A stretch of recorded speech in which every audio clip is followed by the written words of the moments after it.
guess I should call this the siege of the Warwick. But left alone with a substantial supply of speed, I forgot that I was heavily addicted to barbiturates, and I started having strange convulsive behavior. This was after I'd done, I was shooting up every half hour, 20 minutes on half hour, thinking with each fresh shot I'd knock this nonsense out of my system, this physical disability I began to notice, namely convulsions, which lasted 8 hours, during which I entertained myself while hanging on to, head down, hanging onto the bathroom sink with my hind feet stomped against the door, trying to hold myself steady enough so I wouldn't crack my stupid skull open. I entertained myself by doing a tape and making up 5 female voices, all different personalities. A really fabulous tape. I can't remember the details of it now, and it was lost in one of my fires, but it was quite brilliant, I think.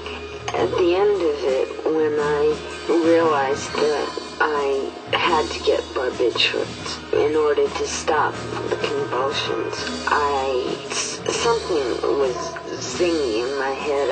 I just kept thinking, if I pop enough speed, I'll knock the daylights out of my system and none of this nonsense will go on. None of this flailing around the room and sweating like a pig, and it was a heavy scene.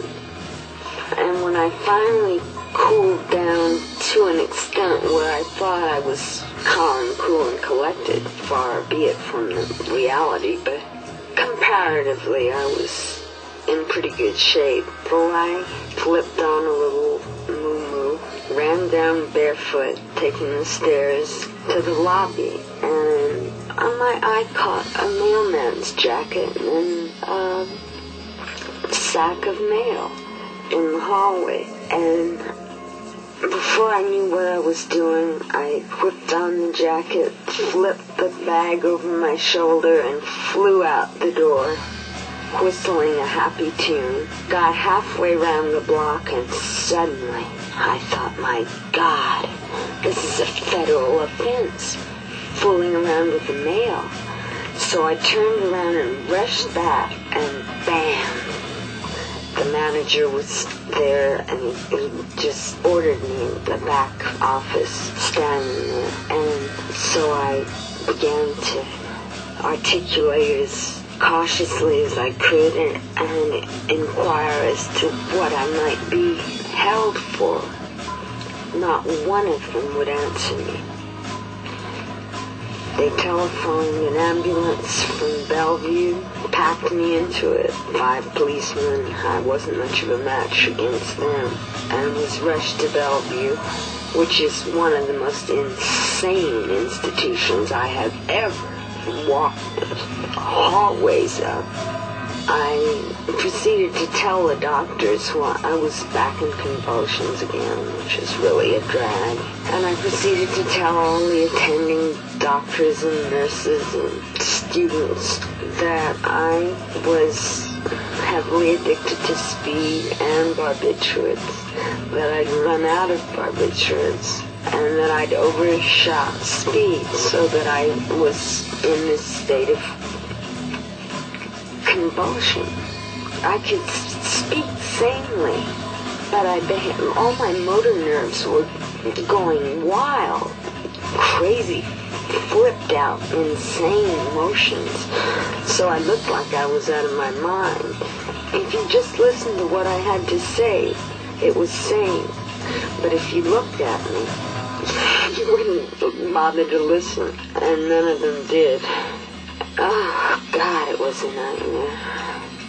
Finally, about 6 big attendants came and held me down and put me on a stretcher, and they terrified me, just their force against me, and I got twice as bad. I just flipped. And I told them if they just let go of me, I could calm down. I could stop kicking and fighting and being so terrified. But they wouldn't listen, and then they started this nightmare telling each other what I was going through, what stages of hallucinations, hallucinating I was in, how I imagined myself an animal of a sort, all these things totally unreal to my mind, and just guesses on their part. It was insane. And then they plunged a great big needle into my butt, and bam, out I went for 2 whole days, unconscious.